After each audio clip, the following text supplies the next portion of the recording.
আনুমানিক 10 দিন আগে থেকে বুলডোজারের আতঙ্কে আতঙ্কিত রামপুরহাট শহরবাসী।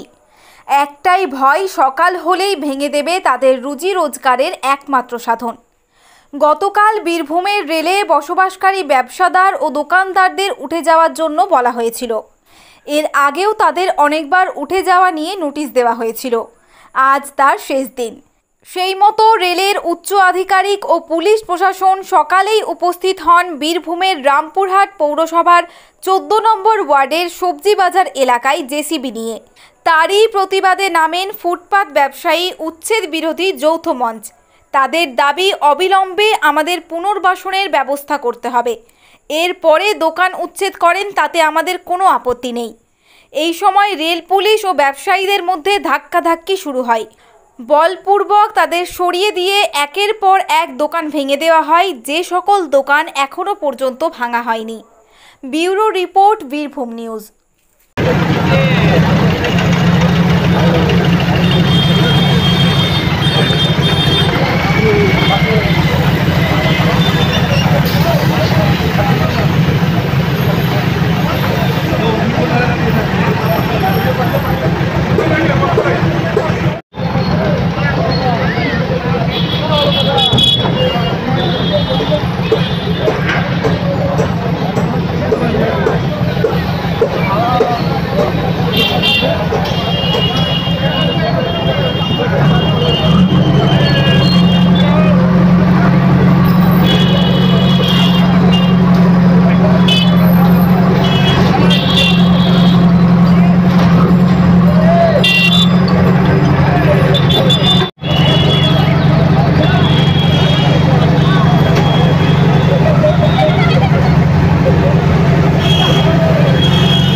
মানুষ কি খাবে, কোথায় যাবে?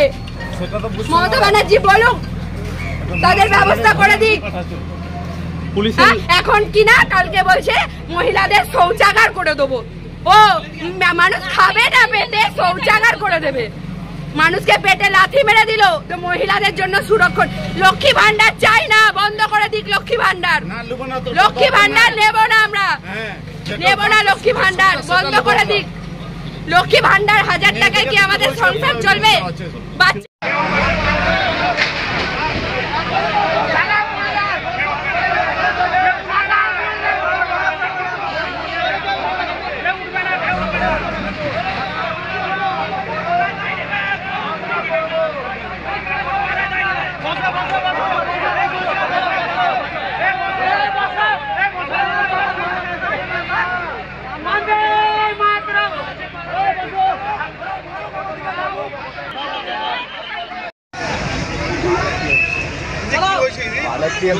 কেন আমার হোটেল এখানে?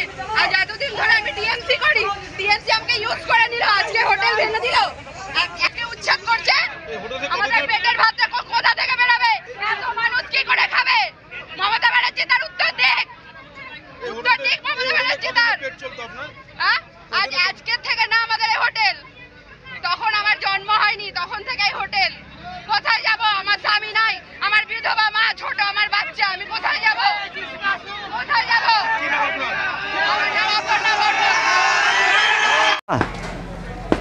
কারণ দুই সরকার তৃণমূল আর বিজেপির যে এরা এত অমানবিক, এরা এত নিষ্ঠুর। একদিকে আপনারা দেখছেন রাজ্য সরকার, তার প্রশাসন, চেয়ারম্যান, কাউন্সিলররা দাঁড়িয়ে ছপুকা থেকে নিশ্চুন্দপুর পর্যন্ত একের পর এক দোকানে জিসিবি চালালো।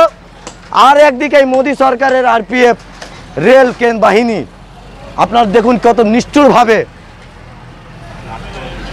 গা জোয়ারি করে একের পর এক দোকান উচ্ছেদ করে চলেছে।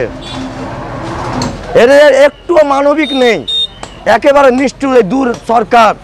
একদিকে রাজ্য, একদিকে কেন্দ্র। এই সরকারের বিরুদ্ধে আমরা যতটা পেরেছি মানুষকে নিয়ে এতদিন থেকে লড়াই করে রোখা গিয়েছিল, কিন্তু আজকে তারা একদম সিদ্ধান্ত নিয়ে বেরিয়ে এসেছে যে উচ্ছেদ করবেই। তাদের এই মনোভাব, এই যে কড়া মনোভাব, আমরা খুব শান্তিপ্রিয় মানুষ। আপনারা দেখেছেন যে রামপুরহাটেই এর আগে যিনি ছিলেন রামবালক মাহাতো, কত উচ্ছেদ চালিয়েছিলেন। সেই রামবালক মাহাতো বোলপুরে গিয়ে তার মুখ চোখ ফাটিয়ে দিল। কিন্তু রামপুরহাটের মানুষ এখনো এত ভালো যে দোকানের উপর জিসিবি চলছে তবুও দাঁড়িয়ে আছে, কারণ রামপুরহাটের মানুষ খুবই শান্তিপ্রিয়। বলে এই মুকেশদের মতন, এই যে আইডব্লিউর মুকেশদের মতন মানুষ সন্ধ্যের পরে বাজারে হাঁটতে পারবে তো? এই কোয়ার্টারে থেকে? রামবালক মাহাতো বোলপুরে গিয়ে আহত হয়ে গেছে। এইখানে এই কলোনিতে, এই রামবালক মাহাতো কলোনিতে ক্লাবের পাশে একটা ষষ্ঠী বেদি ছিল, সেটাকে ভেঙে গুড়িয়েছে। তবুও রামপুরের মানুষ খুব শান্তিপ্রিয়, যে মুখ বন্ধ করে সহ্য করেছে। এখনো পর্যন্ত এদের দাদাগিরি মানুষ দাঁড়িয়ে দেখছে, কারণ রামপুরের মানুষ কোনো অশান্তি চায় না। আমরা যতটা পেরেছি মানুষকে সঙ্গে নিয়ে গত বছর থেকে লড়াই করে চলেছি। এখানকার না কাউন্সিলর, না এখানকার বিধায়ক, না এখানকার চেয়ারম্যান, আজকে সবাই নুকিয়ে গিয়েছে। কেউ নাই, তারা সব ঘর ঢুকে গিয়েছে। কারণ এরা একেবারে নিষ্ঠুর, অমানবিক। মানুষ যদিও ক্ষমা করে, তাদেরকে বিধাতা কোনোদিন ক্ষমা করবে না। কিন্তু এই প্রশাসনের জন্য, মমতা ব্যানার্জির জন্য আগামী দিনে সব বাড়িতে চুরি হবে, কারণ বেকারের সংখ্যা বাড়ছে। তারা যাবে কোথায়? আমার অনুরোধ বেকার ভাইদের কাছে, চুরি করতে হলে এসডিওর বাড়িতে চুরি করুন, চুরি করতে হলে আইসির বাড়িতে চুরি করুন, চুরি করতে হলে কাউন্সিলরের বাড়িতে চুরি করুন, চুরি করতে হলে মমতা ব্যানার্জির কালীঘাটে চুরি করুন, চুরি করতে গেলে তৃণমূলের প্রধান মেম্বার এবং চেয়ারম্যানদের বাড়িতে চুরি করুন। স্কুল বা সাধারণ মানুষের কাছে দয়া করে চুরি করবেন না।